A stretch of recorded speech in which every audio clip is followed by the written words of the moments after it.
So this is History versus Hollywood, Seabiscuit edition. We came out to find some horses that are related to Seabiscuit. How are you doing, Mr. Cow? I haven't fed a horse in forever. How you doing, Lucky? Lucky! You want a carrot? Got a carrot? You want a carrot, Lightning? I don't trust you so much, though. So Seabiscuit took place in the Great Depression era, and it followed the Cinderella story. You almost ate my hand. It followed the Cinderella story of Seabiscuit, a racehorse.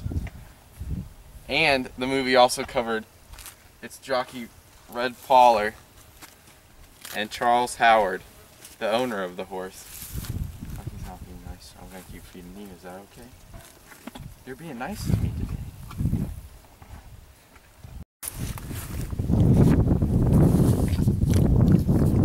I don't have any more. You ate my last carrot.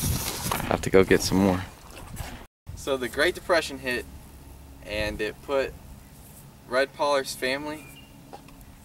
It put Red Poller's family in, like, they were severely poor, and Red Poller had to enter and become a jockey to get through to get money for his family. And then he came and he worked for these people, and they showed him this horse, and his name was Seabiscuit. And then Charles S. Howard, he was a automotive dealer. He after the Great Depression, in the Great Depression, he bought Seabiscuit, and he hired Red to ride him. Is he still there? Where's he at? Oh, he's gone.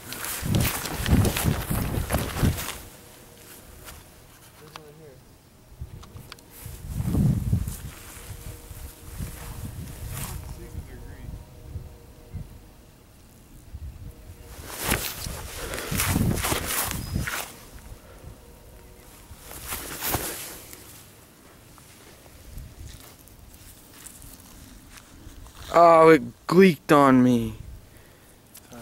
Get it quick. You had it. It ejected some fluid on me. Yeah, it's right there. So Seabiscuit and Red Poller trained together, and they started racing together, and they were very successful. They went to the Santa Anita Handicap, and the first time they went, they actually lost. They got second place, just fell a little bit short, but then they kept racing, and they actually got to the point where they were gonna race the second bet, or actually the greatest racehorse in that day, War Admiral. War Admiral was bred to be the best racehorse in the universe.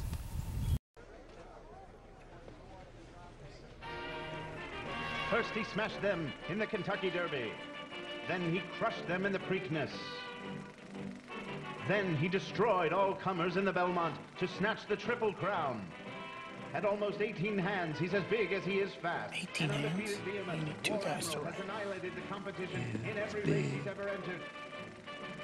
Born of perfect breeding, displaying perfect form, boasting a perfect record, the millionaire Mr. Riddle may have finally created the perfect horse.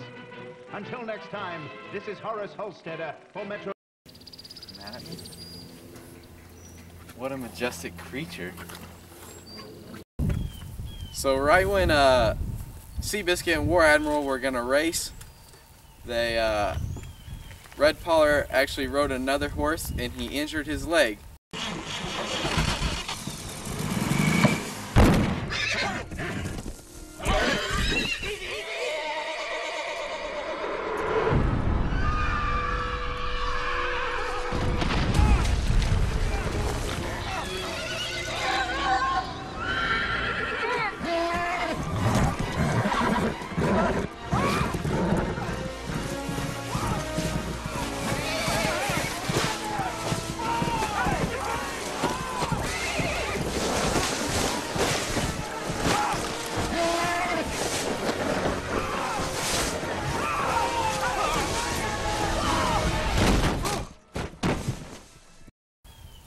And he was put out of they called it the match of the century.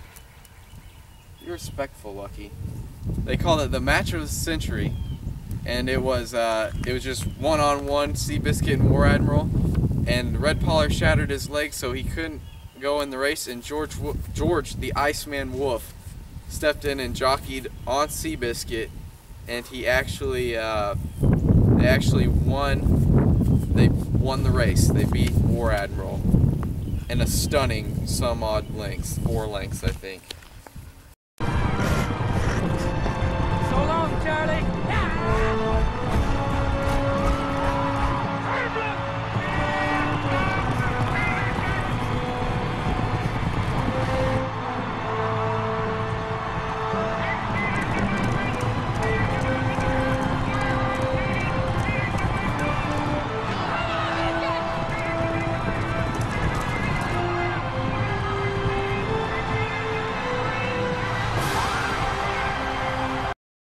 Here's a fun fact. In the late 1970s, trainers used diuretics like, I don't know how to pronounce it, Laxix. This causes the horse to excrete gallons of urine before a race.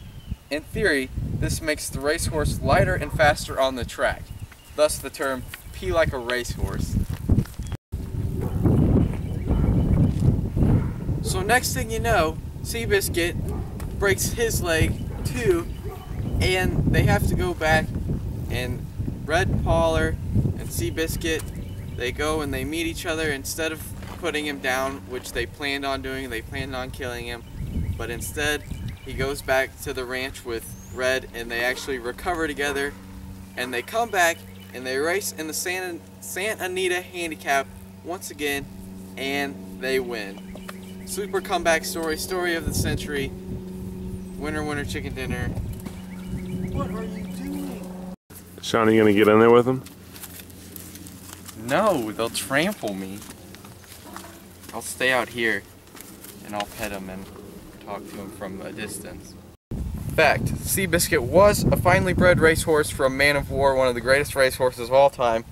Fact, Red Pollar did injure his leg before the race with War Admiral. Fact, George the Iceman Wolf rode Seabiscuit in the race against War Admiral. Fact, Seabiscuit and Red did train together after their injuries. Fact, Seabiscuit did come back and win the Santa Anita after their leg injuries. And fact, Charles S. Howard's son did die in a truck accident on his ranch.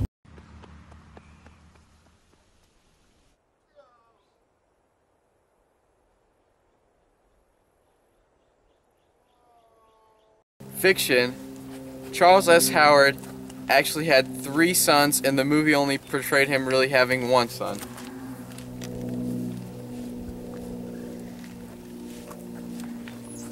Fiction, the trainer seemed really soft in the movie, and he actually wasn't that soft in real life. Also, it kind of showed the trainer never had like really raised a championship horse before, but he has actually raised 6 championship horses before then. Fiction, Red Pollar's family was poor before the Great Depression. The movie made it seem like his family was really upper middle class, and then they went into poverty, but they were a little bit impoverished before the Great Depression. Here's another fun fact. A survey conducted by the Maple Leaf Foods Foundation found that 43% of men would rather have bacon than sex, and 23% of men ranked bacon as their favorite fragrance. What does it have to do with anything?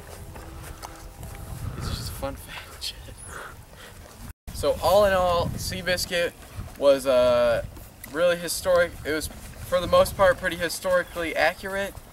It was also, I really enjoyed the movie. I thought it was a great racehorse movie.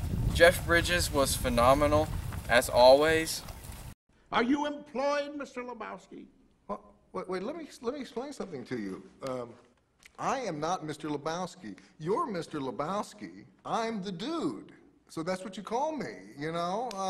That or his dudeness or Duder or, you know, El Duderino if you're not into the whole brevity thing.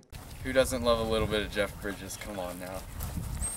And then it was also a great story of an American legend. It was really well done. Seabiscuit is my favorite horse ever. Behind Secretariat. Seabiscuit was way better than Secretariat, for the record. Have you seen that movie? Mm-hmm. Yeah? Mm-hmm. Is it good? No. It's a movie about a horse. How could it be good? Seabiscuit was a phenomenal movie, and it was about a horse. You want to get in a fight right now?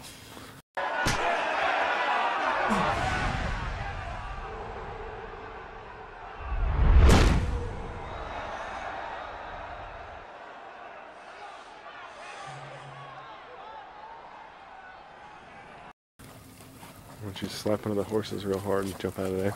What? Why don't you jump up on one of those horses? I'm not jumping on one of these horses. Okay, I'll do it.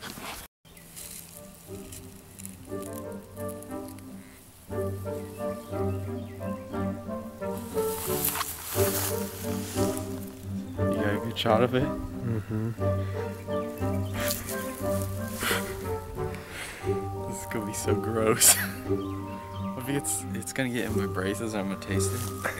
The worst part is that he's still alive. I don't think you were gonna eat it, Joe.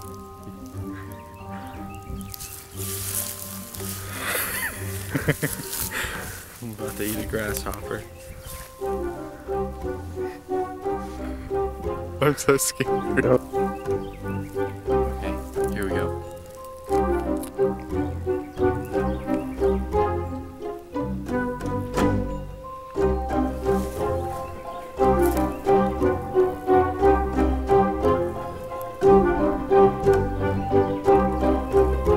It's really hard to chew. God, she wasn't recording.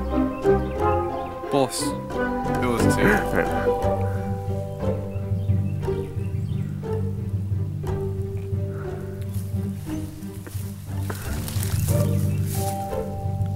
Did it crap on my tongue? No. It kind of tasted like asparagus. It'd be great if you just threw up right now. It didn't taste that bad. I could do Bear Grylls' job easily. That's what the insides look